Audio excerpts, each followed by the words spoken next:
L'océan est essentiel à la vie sur Terre. Je vais vous présenter un nouveau levier international pour renforcer l'action collective pour la préservation de l'océan, grâce aux meilleures connaissances disponibles.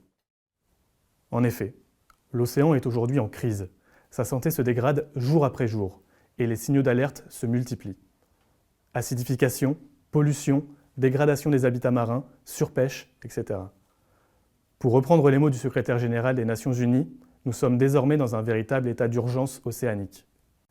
Face à cette crise, le constat est clair et alarmant. La plupart des engagements internationaux pour la préservation et la durabilité de l'océan ne sont pas tenus. Vous le voyez à l'écran, c'est notamment le cas pour l'objectif de développement durable numéro 14, mais aussi pour le cadre mondial pour la biodiversité, qui prévoit notamment la protection de 30% des espaces marins et côtiers d'ici 2030. Ces objectifs ambitieux restent pour l'essentiel loin d'être atteints, y compris ceux pour lesquels la date limite était fixée au début des années 2020. La mise en œuvre d'actions concrètes pour atteindre ces objectifs exige des connaissances fiables et diverses, mais aussi une coordination étroite entre de nombreux acteurs, gouvernements, scientifiques, sociétés civiles, secteur privé, communautés locales. Or, les outils actuels à l'interface entre la politique et les connaissances scientifiques présentent des lacunes qui ralentissent cette action. C'est pour combler ces lacunes, avec l'objectif d'accompagner les États vers la réalisation de leurs grands objectifs pour la durabilité de l'océan, que nous avons imaginé un nouveau mécanisme, l'IPOS, pour Plateforme internationale pour un océan durable. L'idée de l'IPOS a d'abord été portée par ses deux co-conceptrices, Françoise Gail et Tania Brody-Rudolph. Depuis février 2022, lorsque l'idée d'un IPOS fut présentée pour la première fois devant la communauté internationale, le concept de l'IPOS a beaucoup évolué. Nous avons notamment mené, entre juin et octobre 2024, une consultation internationale impliquant des experts de diverses disciplines et régions du monde. L'idée de l'IPOS repose sur une hypothèse simple. Pour accélérer la mise en œuvre d'actions concrètes permettant d'atteindre ces grands objectifs, il est primordial de renforcer les interactions entre les porteurs de connaissances et les décideurs. En d'autres termes, il faut créer une interface science, politique, société plus efficace et plus inclusive. Pour comprendre la nécessité de cette nouvelle plateforme, il faut d'abord revenir sur les défis auxquels nous faisons face. Bien que nos connaissances sur l'océan soient vastes, elles restent dispersées et souvent difficiles d'accès. Les sources de ces connaissances sont multiples. Rapports du GIEC, bases de données nationales, études scientifiques, savoirs locaux et autochtones, plaidoyers d'ONG, etc. Ces systèmes de connaissances semblent même parfois incompatibles entre eux, tant il apparaît difficile de les rassembler.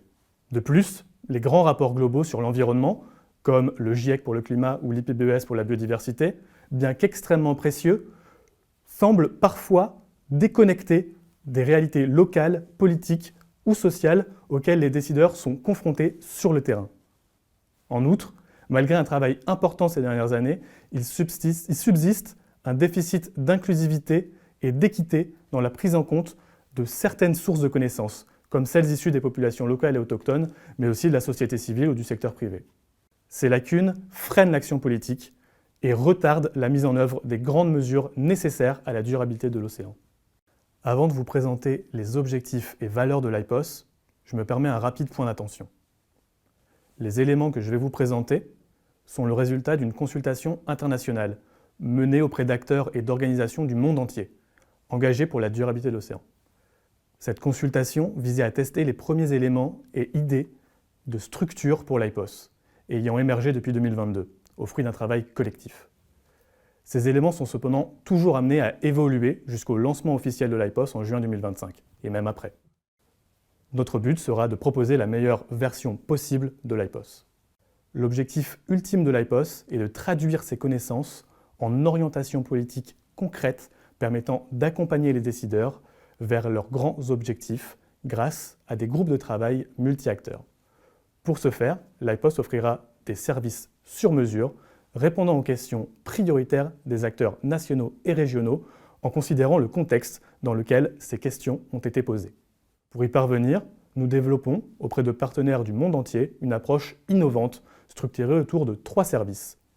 Tout d'abord, l'Ocean Action Request. Ce service permettra à des États ou groupes d'États de soumettre une requête sur une question précise. Une fois la demande analysée, l'IPOS facilitera un échange dynamique entre l'État ou les États concernés et un groupe de travail transdisciplinaire spécifiquement créé pour répondre à cette requête. Cet échange aboutira, après un travail collectif estimé à 1 année, à des propositions concrètes pour accélérer l'action politique sur la base de la meilleure connaissance disponible. Ensuite, l'Ocean Pulse ou l'Ocean Forum. Le nom et le processus concret doivent encore être précisés. Ce service visera à rééquilibrer le dialogue entre porteurs de droits et de connaissances et les décideurs. Il offrira une plateforme pour des discussions ouvertes et constructives sur des priorités identifiées par des acteurs non étatiques, tels que les organisations non gouvernementales, les populations locales ou le secteur privé. Enfin, l'Ocean Rapid Response. Ce troisième service utilisera les technologies de l'information et de la communication, notamment l'intelligence artificielle, pour fournir des réponses rapides à des questions urgentes identifiées par les différentes parties prenantes. Chaque réponse devra être validée par des experts humains afin d'en assurer la fiabilité. Une équipe d'experts internationaux travaille sur l'élaboration de ce troisième service dans un premier temps pour qu'il demeure pour un usage interne. Depuis mi-2024, nous menons 3 projets pilotes, correspondant respectivement à ces 3 services. Ces 3 projets nous permettront de tester nos méthodes et notre approche. Ils représenteront également une excellente opportunité de démontrer la potentielle valeur ajoutée de l'IPOS et de ses services. Le premier projet se concentre sur les grands fonds marins. Ce projet a été initié par une requête du président français au début de l'année 2024 afin de rassembler les éléments de connaissances scientifiques sur les grands fonds marins et leur possible exploitation. Nous avons ensuite créé, mi-2024, un comité d'experts internationaux qui partagera ses conclusions aux dirigeants français afin d'accompagner leurs décisions dans les instances de négociation internationales.